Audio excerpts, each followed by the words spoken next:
우리 찬양대에 성령 충만한 찬양을 하나님이 큰 영광으로 거두신 줄 확신합니다. 오늘부터 가을 사역을 시작합니다. 본격적인 하반기 사역을 시작하는데 오늘 예배와 말씀을 통하여 가을 사역을 제대로 감당할 만한 능력과 지혜와 부요를 여러분들에게 주셨으면 좋겠습니다. 무엇보다도 이 말씀을 통하여 호렙산에서 떨기나무 가운데서 주의 음성을 들었던 모세처럼 좀 피곤해가지고 로뎀나무 밑에서 힘들어 누워있을 때 주께서 세미한 음성을 엘리야에게 들려주셨던 것처럼, 또 어떤 분들은 폭풍우 가운데서 하나님께서 바울에게 확실하게 말씀 들려주신 것처럼, 그리고 주일 아침에 밤모섬에서 하나님의 음성을 들었던 요한처럼 오늘 주께서 꼭 필요한 메시지를 여러분들이 허락해 주시기를 원합니다. 구체적이고도 영광스러운 말씀이 되었으면 좋겠습니다.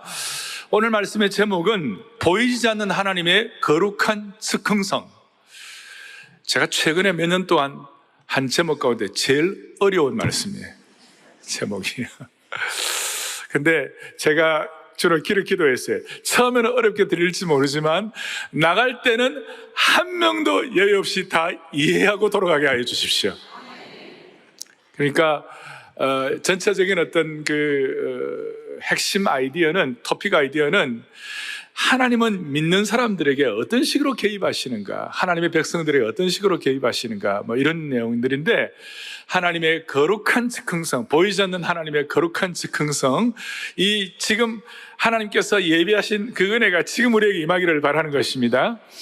오늘 본문은 룻기서입니다. 룻기. 지난번에 이어서 계속 룻기서의 말씀인데, 여러분, 룻기서는 어느 성경 사이에 있어요? 사랑의 교회 성도 여러분, 룻기서는 어디하고 어디 사이에 있어요? 사사기하고 뭐예요? 사무엘상의 절묘한 위치에 있어요. 절묘한 위치에 있어요. 그러니까 사사기를 배경으로 삼고 있고, 또 오늘 룻이 나중에 이제 그 다윗의 정조모가 되잖아요. 그러니까 다윗 왕국의 사무엘상을 통해 펼쳐지는데요, 그 사이에 아주 독특한 위치에 있는데, 이 룻기의 배경에 되는 사사기는, 사사기 제일 마지막 장 마지막 절은 뭐라고 나오냐면 이렇게 나와 있어요. 그때의 사람이 각각 자기의 소견에 옳은 대로 행하였더라 그랬어요. 그러면 이런 나라가 제대로 되겠습니까? 이런 나라의 방향이 제대로 잡혔겠어요? 그래서 사사기 마지막 21장인데 앞에 18, 19, 20, 21장의 배경은 너무나도 어두워요. 끔찍해요. 제가 어릴 때 사사기를 읽다가 이 뒤에는 도대체 어떻게 성경에 이런 내용이 나올 수가 있겠는가. 사사기는 영적인 어두움이 짙게 깔려 있었어요. 역사의 민낯과 밑바닥이 드러난 그런 상황이었어요. 모든 상황은 더 점점 나빠졌고, 지도자의 능력은 쇠퇴했고, 지도자 자체가 없었어요. 제대로 없었어요. 그리고 18장부터 21장까지 뒤에 보니까 기가 막히게 가슴 아픈 내용들이 연속적으로 나오는 거예요. 사람들의 마음을 완전히 무너뜨릴 내용들이에요. 어떤 내용입니까? 그의 시대가 나락으로 떨어졌어요. 성폭행, 살인, 그것도 여러분 토막살인의 원조가 사사기예요. 토막살인, 절단, 참수, 부족 간의 대학살, 끔찍한 마스카레, 야만의 시대였어요. 야만의 시대. 왜 이래 됐을까? 사사기를 볼 때 사사기 1장부터 21장까지 어디에도요 감사라는 말이 한 번도 안 나와요. 한 번도. 하나님이 이스라엘 민족에게 출애굽을 하게 하시고 광야를 통과하시 가나안 땅에 들어갔고 영광스러운 기적을 베풀어 주셨는데, 그 은혜에 대한 기억 상실증의 바이러스가 걸렸어요. 은혜 기억 상실증 바이러스가 걸려가지고 다 잊어버리고, 은혜에 대한 거 다 잊어버리고 원불비가 충만했어요. 무슨 말이냐? 어떤 종교 이름이 아니고 원불비, 원망과 불평과 비난이 충만했어요. 어디를 봐도 사랑과 감사와 축복이 없었어요.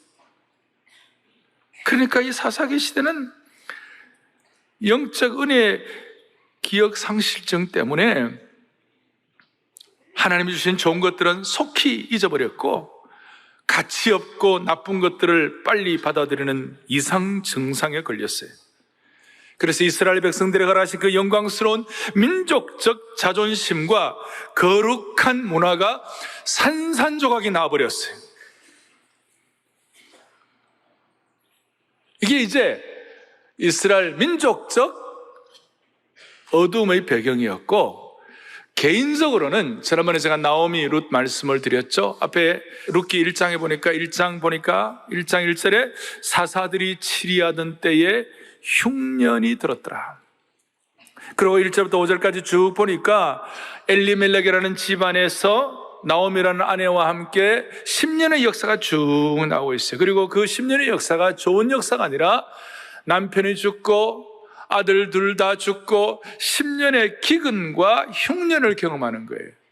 자연히 이 시어머니 나오미와 며느리 룻, 또 오르바라는 며느리는 자연히 과부가 된 거예요. 당시의 과부는 지금하고는 완전히 차원이 달랐고, 당시는 복지시설이나 복지제도가 없었기 때문에 과부가 된다는 것은 살펴줄 사람이 없는 아주 인생의 어떤 황폐하고도 척박한 상황이 된 것이에요. 기댈 데가 없는 거예요. 남편 보호와 못 받죠, 자식들 안 되죠, 이러니까 그야말로 너무나 안타까운 상황이 돼, 개인적으로.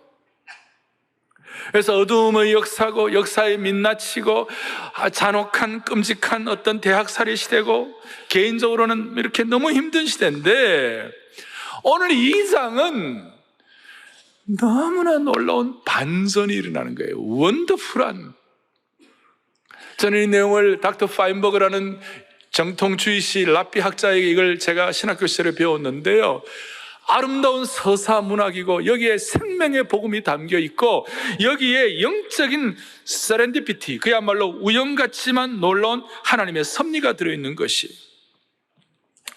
이들은 지금 이방 문화의 충격 때문에 미디안이 침공해가지고 이방 문화의 충격과 과부의 고난과 이런 암울한 배경 가운데서도 갑자기 놀랍고도 아름다운 대화가 이제 이 장에서 시작되는 거예요. 이런 배경을 놓고 오늘 제가 여러분들 이 가을 사역을 하나님 앞에 의탁하면서, 이 가을의 하반기 여러분과 저와 우리 교회와 우리 개인의 인생을 의탁하면서 제가 드리는 두 가지가 여러분들에게 꼭 접목되기를 원합니다. 첫 번째는 뭐냐? 보이지 않는 하나님을 보는 믿음의 은혜가 있기를 원하는 것이에요. 저는 처음에 아주 제가 묵상을 하는 가운데, 왜 수많은 사람들 가운데 이 모압 여인 룻이 하나님의 사랑의 대상이 되었을까? 왜 룻이 하나님이 그를 정말 집중적으로 사랑하시고 그의 사랑을 퍼부어주셨을까? 심지어 하나님을 믿는다고 하는 시어머니는 지금 어떻게 하고 있는 거예요? 나를 나오미라 부르지 말라, 나를 마라라고 부르라, 나를 고통이요 쓴물이요 아픔이라고 불러달라 할 정도로 지금 방 안쪽 구석에서 마음이 아파가지고 그냥 축 늘어져 있었어요. 근데 룻은 오늘 이제 이 장에 보면 이삭 줍기도 나가고 막 나가는데, 어떻게 하나님께서 룻에게 이런 축복을 하셨을까? 제가 이제 룻을 이제 연구하다가 1장 16절에 보니까, 거기 1장 16절 뒤에 보면 노란 거 있어요. 뒤에 보면 여러분들 어머니의 백성이 같이 한번 읽어보겠습니다. 어머니의 백성이 나의 백성이 되고 어머님의 하나님이 나의 하나님이 되시리니. 아멘. 어떻게 이런 영광스러운 고백을 할 수 있었을 것인가? 룻에게는 이제 전체적으로 보면 사사기에서 한 번도 나오지 않던 감사가 룻에게는 룻의 삶을 통하여 감사와 은혜와 하나님을 향한 감격이 막 뿜어져 나오는 것 같아요. 어떻게 이럴 수가 있었을까? 지금 환경이 어렵고 과부의 삶이 어려우니까 며느리들을 둘 보고 시어머니가 돌아가라, 너희들은 다시 돌아가라 그랬을 때 룻은 지금 이런 행보를 취하지만 첫째 동서 큰 며느리 오르바는 그냥 모압으로 돌아갔어요. 그 모압으로 돌아갔다는 것은 단순히 돌아갔다는 정도가 아니라 모압의 문화, 모압의 그 신을 섬기는 것, 그쪽으로 다 돌아갔다는 뜻도 크게 보면 포함되었다는 성경 해석학자들도 있어요. 그러니까 왜 룻이 이렇게 하나님의 사랑의 대상이 되었을까? 나오미와 엘리멜렉의 집에 시집와 갖고 10년 있는 동안 룻의 마음밭이 대변화가 일어난 거예요. 무슨 말이냐면 룻은 모압 족속입니다. 그리고 모압 족속이 그동안 섬겼던 신이 누구냐면 그모스라는 신이었어요. 이 그모스라는 신은 어떤 신인가 하면 아주 공포의 신이에요. 그모스는 어린아이를 제물로 요구하는 악한 신이었어요. 사람들이 신의 진노를 피하기 위하여 아이들을 불에 태운 것이에요. 이런 차원에서 룻은 어릴 때에 한마디로 영적인 어둠 속에서 자란 거예요.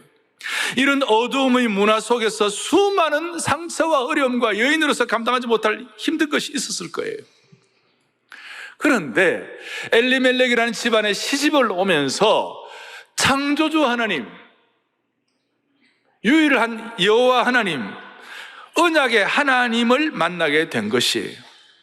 이 창조주 하나님은 모압의 그모스의 신처럼 인간을 불에 태우는 것이 아니고 인간을 사랑하고 인간의 존엄성을 아시고 인간의 인생을 가장 최선의 삶으로 여인들도 존중하게 하시는 그런 하나님이라는 것을 깨닫게 된 것이에요. 10년 동안 있으면서 믿음의 조상들에 대한 얘기도 많이 들었을 거예요. 아브라함에 대한 얘기도 들었을 거고, 사라에 대한 얘기도 들었을 거고, 리브가에 대한 얘기도 들었을 거고, 라헬에 대한 얘기도 들었을 거고, 기생 라합에 대한 얘기도 들었을 거고, 모세, 노아 같은 이런 요셉 같은 이런 신앙의 선배들에 대한 얘기를 들었을 거예요. 시편에 있는 내용들 가운데 복 있는 사람은 악인의 길을 쫓지 않는다. 시편의 내용들 가운데 다윗의 시편은 그 이후에 나왔지만 그러나 구준으로 내려오는 이스라엘 백성들의 놀라운 시편들, 여호와께 가까이함이 내게 복이라, 하나님을 가까이 하는 것이 내게 진짜 복이겠구나. 그런 것들이 이제 룻의 마음속에 차곡차곡 하나님의 은혜가 쌓여간 거예요. 그러니 룻의 입장에 아마 십계명도 다 외웠을 것이에요. 십계명도 다 은혜로 받았을 것이에요. 그러니 그모세라는 신을 섬기면서 공포의 신 어린아이를 불태워서 제물로 바치는 그런 어려운 가운데 있다가 여호와 하나님, 창조주 하나님, 언약의 하나님께로 나오니까 룻의 삶의 대반전이 되니까 그것 자체가 너무 귀하고 기쁘고 감사한 일이 되어가지고 나머지 환경적인 어려움 정도는 그냥 해결해 나갈 수 있는 것이, 할렐루야. 룻은 그모스의 신에서 창조주 하나님의 신으로 어두움 속에서 빛으로 나오게 된 겁니다. 하나님의 영광스러운 진리를 깨달아 그모스의 어둡고도 비참한 영적 세계 가운데서 이제는 나와 맑고 밝은 하나님 앞에 나온 것입니다. 룻은 어머님의 백성이 내 백성이 되고 어머님의 하나님이 내 하나님이 되시리니, 극히 값진 진주를 만난 것입니다. 남편 죽고 가난한 시어머니와 함께 인간적으로 환경적으로 미래에 대한 희망이 없었지만 근본적인 하나님에 대한 감사가 치밀어 오르는 감사가 있었기 때문에 룻은 육신의 어머니를 따라간 정도가 아니라 어머니가 믿는 하나님을 따라간 줄로 믿는 것이에요. 다시요, 육신의 어머니를 따라간 것이 아니라 어머니가 믿는 언약의 하나님, 창조주 하나님을 따라간 것이에요. 그러니까 얼마나 감사합니다. 이것은 마치 우리 가운데, 우리 오늘 이 가운데도 1년에 제사를 20번 이상 드리면서 온갖 그 풍습 이런 것들 가운데 매여 있는 그런 집안에서 자라다가 어떻게 하다가 보니까 예수는 안 믿었는데 어떻게 하다 보니 믿는 집안에 들어가가지고 그 믿는 집안에 하나님을 깨닫게 되어가지고 인생이 반전된 그런 케이스도 우리 가운데 있을 거예요. 대답 안 하세요. 그러면 있을 것이고, 그 다음에 미신과 악습에 매여가지고 점을 안 치면 이사도 못 가는, 점을 안 치면 어떤 방향도 못 잡는 그런 삶을 살다가 예수님 믿고 성령 안에서 완전히 새로워져가지고 완전히 새 백성이 되어가지고 인생을 밝게 사는 그런 분도 우리 가운데 있는 것과 똑같다는 것이에요. 그런데 나오미는 지금 고난과 고통으로 나를 나오미라 하지 말고 말하라고 그랬잖아요. 그러니까 나오미는 마음이 다치고 상처를 많이 받았어요. 요즘 젊은이들 말로 하면 마상이야, 마상. 마상, 마음이 상처받았다는 뜻이에요. 마음이 상처받았다. 그러나 룻은 이 마상 대신에 창조주 하나님에 대한 감사를 통하여 미래를 기대한 것이, 그의 마음밭이 그렇게 기경이 된 것이, 어머니께서 가시는 곳에 나도 가고 어머니께서 머무는 곳에 나도 머물겠나이다. 장래에 대해서 다 몰랐지만, 앞으로 어떤 일이 일어날지 다 몰랐지만 포기하거나 걱정하는 대신에 근본적인 감사와 기대가 있었고, 금오스 신에서 여호와 하나님께로 옮긴 근본적인 감사와 터질 듯한 감격이 마음에 자리 잡고 있으니까 결정적인 순간에 기회가 왔을 때 딱 붙잡는 것이에요. 그래서 눈에 보이지 않는 하나님이 눈에 보이는 현실보다 더 중요하다는 것을 깨달은 줄로 믿으셔야 되는 그 결과, 완전히 달라진 거예요. 우리는 예수 믿는 것이 그냥 보통인 줄 아는 거예요. 그거 아니에요. 우리가 제자훈련 처음 시작하면서 예수님을 믿었다는 것은, 오늘 루스 입장에서는 그 악한 신 금오스에서 창조주 하나님, 언약의 신, 그 사랑을 퍼부어주시는 그 하나님으로 옮게 됐으니까 이것이야말로 내 인생의 어떤 것보다도 내 인생 최대의 사건이요, 가장 값진 결정을 한 줄로 믿습니다. 그거예요. 그게 오는 진짜 근본적인 감사가 있는 거예요. 이렇게 되니까 무슨 일이 벌어지는가? 자연스럽게 보이지 않는 하나님을 보는 믿음이 생긴 것이에요. 바울은 고린도 교회 성도들을 향하여 고린도후서 5장 7절에 이런 권면을 하는 거예요. 보죠. 이는 우리가 믿음으로 행하고 보는 것으로 행하지 아니하고. 아멘. 우리의 인생이 보는 것으로만 행하지 아니하고 우리의 인생은 믿음으로 행한다. 여기에 대한 답이 나온 거예요. 루스의 입장에서는. 오늘 현대인들은 영적 시력을 많이 상실했습니다. 그러나 성도는 보이는 것보다 보이지 않는 것을 보는 사람인 줄로 확신합니다. 바울은 고린도후서 4장 16절에 뭐라고 고백하느냐? 같이 보죠. 우리 겉사람은 낡아지나 우리의 속사람은 뭐예요? 날로 새롭도다. 바울은 눈에 보이는 겉모습보다도 눈에 보이지 않는 속사람을 볼 수가 있었어요. 눈에 보이지 않는 속사람을 볼 수 있어요. 이것은 내가 눈으로 보는 것만이 진리라고 생각하는 사람은 결코 깨달을 수 없는 영적인 안목이에요. 그런데 진짜 본질적인 것, 정말 소중한 것은 눈에 보이지 않는 것이에요. 여러분, 지금 눈에 보이지 않는 것 가운데서도 소중한 것이 얼마나 많아요. 지금 중력이 눈에 보입니까? 아마 중력이 없으면 오늘 이 본당은요, 이런 예배 못 드려요. 못 앉아 있어요. 서로 부둥둥 떠나다가 머리가 박치기 하고 막 이렇게 할 거예요, 지금. 눈에 보이지 않지만 중력이 있는 거예요. 잘 아시는 대로 공기가 없으면 눈에 보이지 않지만 오늘 조금도 우리 생명을 5분만 공기가 없어도 우리 다 힘들 거예요. 우리는 우리 눈으로 볼 수 없는 미시 세계가 있고 우리 눈으로 볼 수 없는 거시 세계가 있어요. 미시 세계는 뭡니까? 분자 단위, 원자, 핵, 중성자, 이런 것들은 우리 눈에 보이지 않지만 있다고 믿고 사는 거예요. 극초단파, FM 이런 것도 우리 눈에 보이지 않지만 있다고 믿고, 이게 미시세계예요. 거시세계는 뭡니까? 태양계나 은하계, 우주를 우리 눈으로 볼 수는 없지만 실제한다고 믿고 사는 것이에요. 사람의 눈에는 보이지 않는데, 여러분, 감정이란 게 얼마나 중요합니까? 오늘도 우리 찬양대가 찬양하는데 저는 올라오면서 1부 예배 때 느끼는 감정과 2부 예배 때 느끼는 감정이 또 달라요. 그 사이에 수많은 감정이 오락가락했어요, 제가. 그래서 기도하면서 올라왔어요, 제가.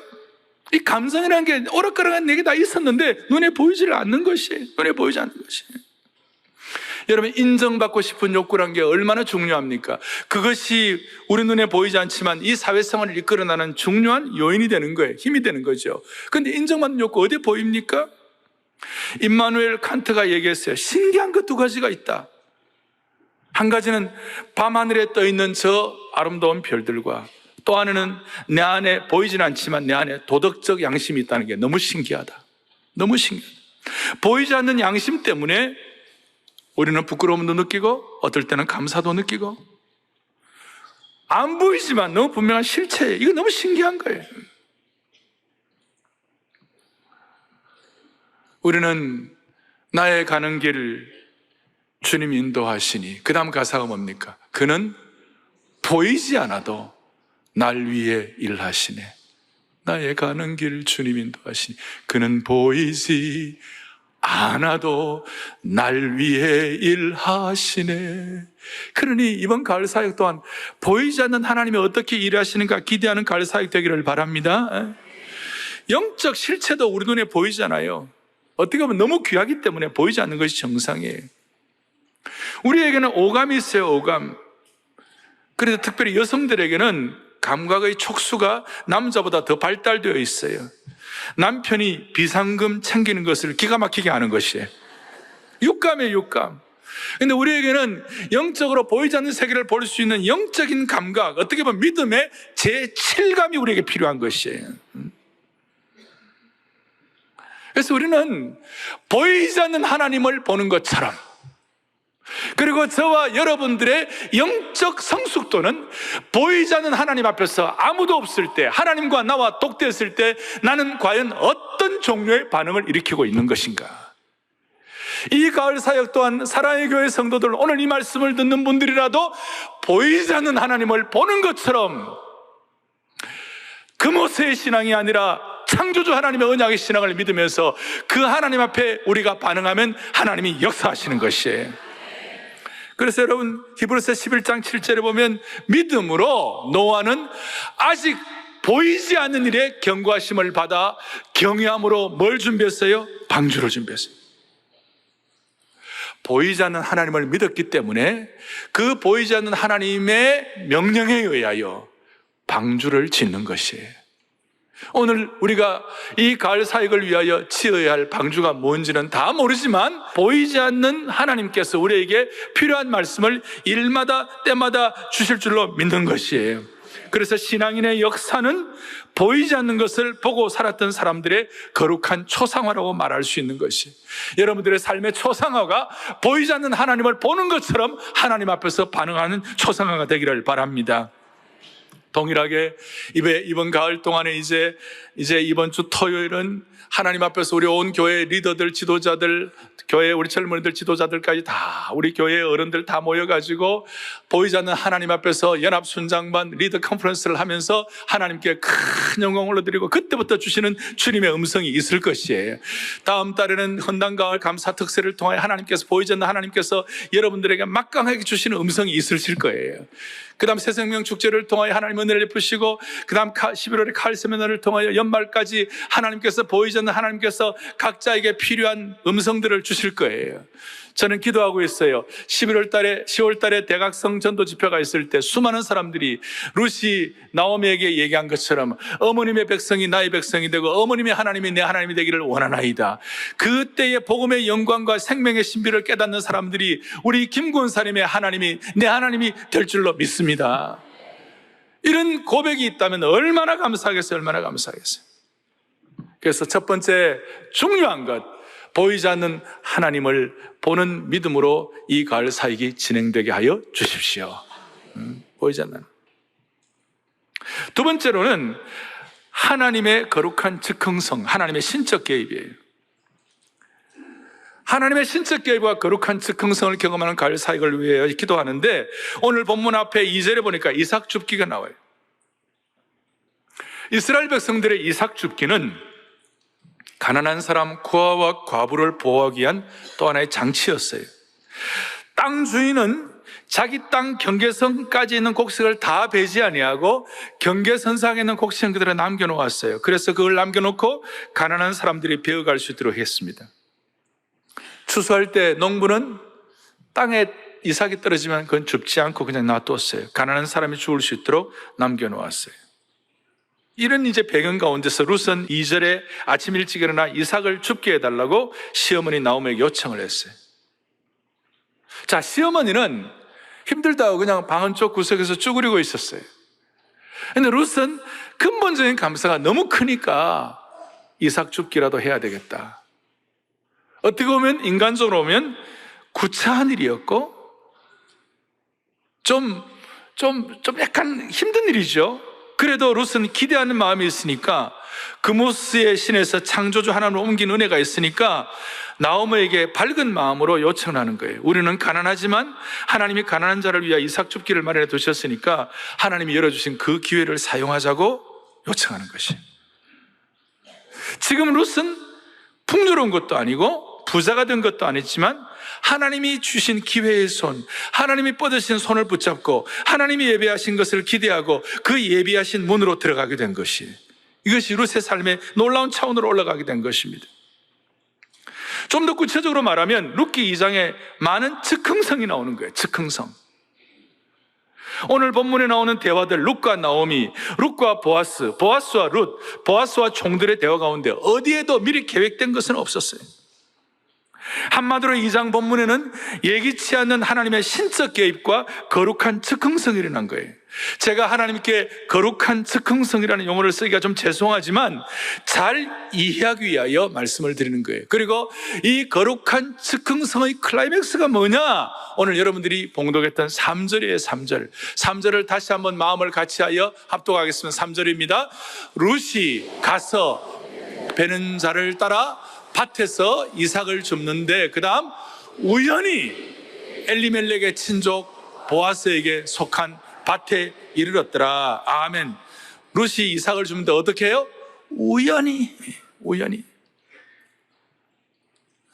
오늘 이 우연히가 하나님의 신적 개입과 거룩한 즉흥성의 강력한 전주곡이 되는 것이 우연히. 그리고 우연으로 끝나는 것이 아니라 3절에 우연히가 갔는데 4절에 뭐냐면 마침 보아스가 베들레헴에서도 왔다 그랬어요. 마침. 우연히가 있는데 또 마침이 나와 있어요. 그런데 마침을 현대인 번역으로 보면 뭐라고 하냐면 그때 마침 보아스가 베들레헴에서 막 그 밭에 도착했다 이렇게 나오는 거예요. 그래서 저는 사모했어요. 주여, 거룩한 즉흥성의 핵심은 뭐냐? 우연히의 은혜와 마침의 축복인 줄로 믿습니다 이거예요. 사랑하는 교우들이여, 이 가을 사역 동안, 이 가을 하반기 동안 온 교우들의 가정과 집집마다, 아니 이민족 공동체에도 하나님의 우연히와 하나님의 끝에 마침의 축복이 있기를 바라는 것이 너무나 놀라운 말씀입니다. 하나님의 즉흥성을 위하여, 거룩한 즉흥성을 위하여 우연히와 그때 마침의 은혜를 주시는 하나님이 있어요. 이것은 성경 곳곳에 나와 있어요. 마가복음 15장 21절에 보면 예수님께서 십자가를 지고 너무 이게 피를 흘리시고 힘드시니까 그때 마침 알렉산더의 루포의 아버지인 구레네 사람 시몬이 시골부터 와서 지나가는데 그들이 그를 억지로 가게 하여 예수의 십자가를 지웠다. 구레네 시몬의 입장에서 볼 때는 너무나 정천벽력 같은 힘든 일인데 이 우연히 마침, 근데 이 일을 통하여 나중에 나옵니다만 로마서 16장에 나오면 거기에 주 안에서 택하심을 루포와 그의 어머니에게 모나라라. 그의 어머니는 곧 내 어머니라. 그때 마침의 은혜 때문에 마치 바울 사도에게 이 시몬의 아내 루포의 어머니는요, 바울의 어머니처럼 그렇게 존경을 받는 믿음의 명문 가문이 된 줄로 믿습니다. 마침이에요, 마침. 여러분, 저는 제 삶을 돌이켜보면 70년대 후반에 제가 오카는 목사님을 우연히 만난 거예요. 무슨 막 계획을 내가지고 제가 만난 게 아니에요. 80년도에 제가 미국을 갔을 때 그때 김동명 목사님, 안혜숙 여사, 안혜숙 사모님을 제가 무슨 계획이 있어 우연히 만나가지고 같이 제가 그 교회를 섬기게 된 거예요. 제 삶을 돌이켜보면 순간순간 수많은 일들 가운데 진짜 중요한 삶의 터닝 포인트는 하나님의 우연히와 하나님의 마침 때문에 이루어졌구나, 그렇게 생각이 된 거예요. 여러분, 저뿐이겠어요? 제가 무슨 계획한 것이 아니었어요. 룻의 입장에서도 보아스가 어떤 사람인지, 보아스가 홀로 사는 사람인지, 그런데 그의 존재조차 몰랐어요. 그냥 우연히 룻이 어떻게 하다 보니까 보아스의 밭에 갔을 뿐이에요. 보아스도 마찬가지, 우연히 자신의 밭에 나가는 날에 룻을 만난 것이에요. 우연히. 하나님께서는 자신의 백성에게 참된 복을 주시기 위하여 특별한 우연을 만드실 때가 많아요. 특별히 하나님이 정말 사랑하는 하나님의 자녀를 위해서는 룻처럼 우연히와 마침의 축복을 주시는 줄 믿으셔야 되는 것이, 이 우연의 섭리가 너무 신비한 거예요. 전 세계 기독교 역사 가운데 하나님께 쓰임받는 사람들을 보면 우연의 섭리, 우연의 신비, 하나님의 거룩한 즉흥성의 강력한 수혜자들이 너무 많은 거예요.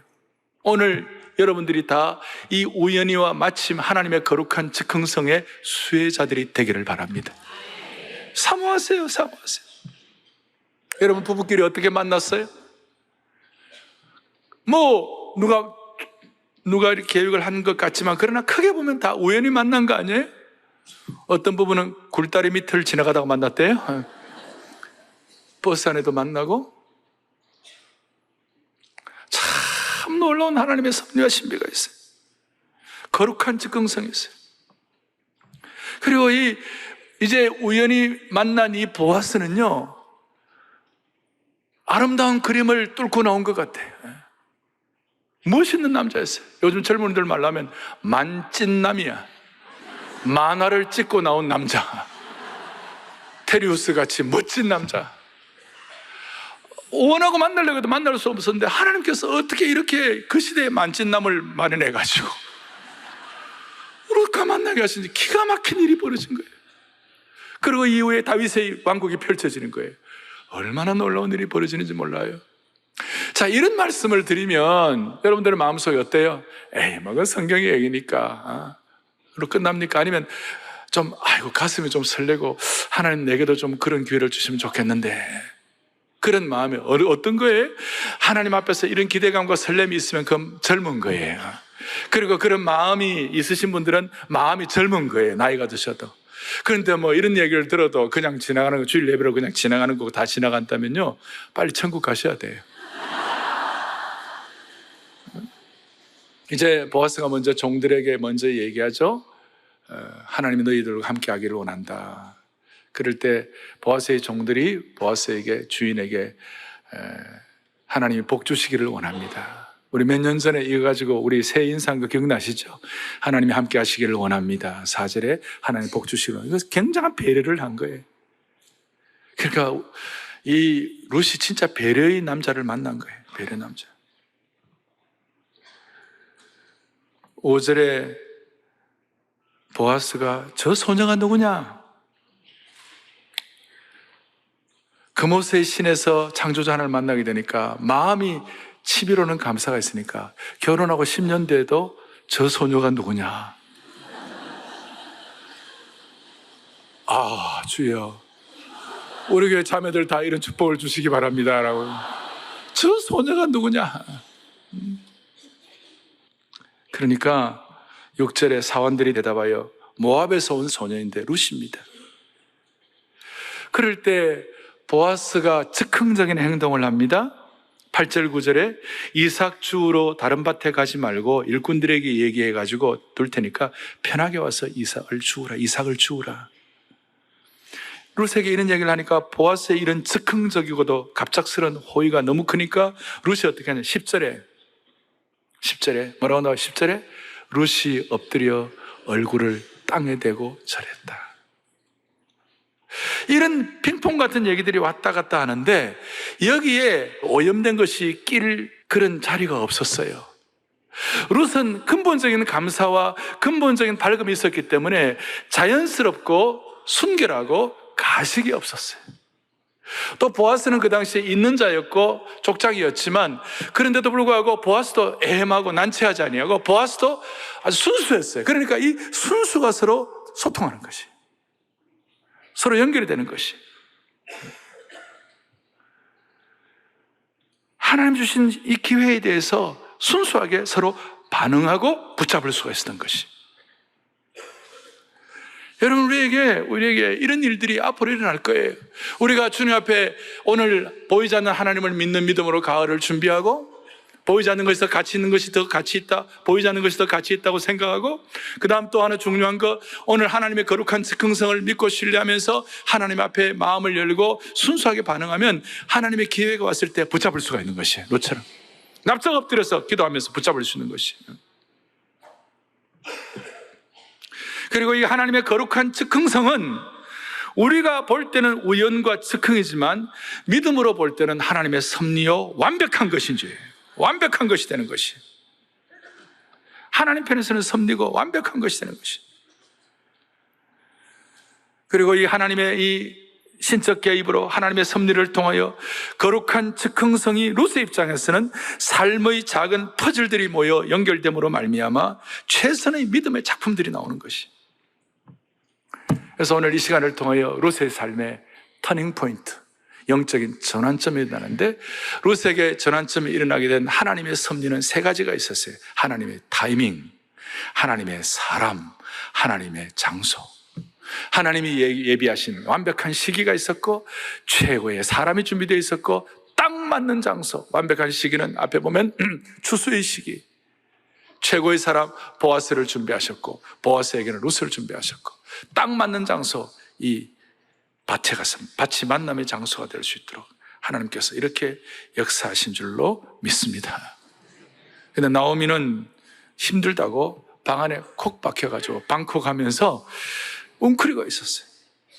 여러분, 그럴 땐 작품이 안 나오는 거예요. 오늘 이 가을에 우리의 실력과 환경과 능력 때문에 기대하는 것이 아니라, 우리는 금오스의 신이 아니라 창조주 하나님, 언약의 하나님, 섭리 하나님을 참으로 믿는 그것이 우리에게 확실하기 때문에, 그 하나님은 우리에게 easy way는 아니지만, 쉬운 건 아니지만 best way, 최상의 작품을 만들어 주실 것을 믿고, 우리의 마음에 순결하게 순수하게 간사함이 없이 오염된 것이 없이 그냥 소박하게 반응하면 하나님이 기회를 주실 것이고, 순간 우리가 그 기회를 붙잡을 수가 있는 것이에요. 하나님의 시기, 하나님의 타임, 하나님의 사람, 하나님의 장소. 오늘 이 은혜를 가지고 우리 모두가 다 쓰임받는 가을의 이 귀한 사역의 기간이 되기를 소망합니다. 그리고 이제 아직까지 제가 최고는 얘기 안 했어요. 최고는 이제 12절 중 나오는데, 하나님의 은혜의 날개가 기다리고 있는 것이, 이거는 제가 다음 주일날 하겠습니다. 오늘 마음속에 하나님 아버지, 오늘 룻을 통해 우리는 도전받습니다. 이스라엘 백성들은 선택된 백성으로 출애굽하면서 대단한 민족적 자존심과 대단하게 있었는데, 하나님은 그 매너리즘에 빠지고 답답한 사람들을, 매너리즘에 빠지면 그 딱딱하고 바리새인들에게 하나님은 일마다 때마다 한 번씩 이방인을 통하여 도전하시는 것이. 우리에게는 룻의 속성도 있고 우리에게는 바리새인의 속성도 있어요. 이런 말씀을 여러분들이 들을 때 어떤 분들은 어떻게 받아들이는 거예요? 그냥 지나가는 분도 있고, 아니면 이걸 하나님 주시는 음성으로 듣고 적용하기를 원하는 분도 계시는데, 하나님은 룻을 통해 우리에게 도전하시는 거예요. 또 기생 라합을 통하여 도전하시는 것이, 그 다음에 갈렙을 통하여 도전하시고, 신약 같은 경우는 수로보내게 족속 이방 여인을 통하여 믿음을 도전하시는 것이. 오늘 우리의 영적인 눈을 떠서 모두가 다 서운하십시다. 보이지 않는 하나님을 믿는 믿음으로 살겠습니다. 하나님의 거룩한 즉흥성을 위하여 우리의 시기, 타이밍, 사람, 장소를 이 자리에서 깨닫고 붙여주실 줄로 믿습니다.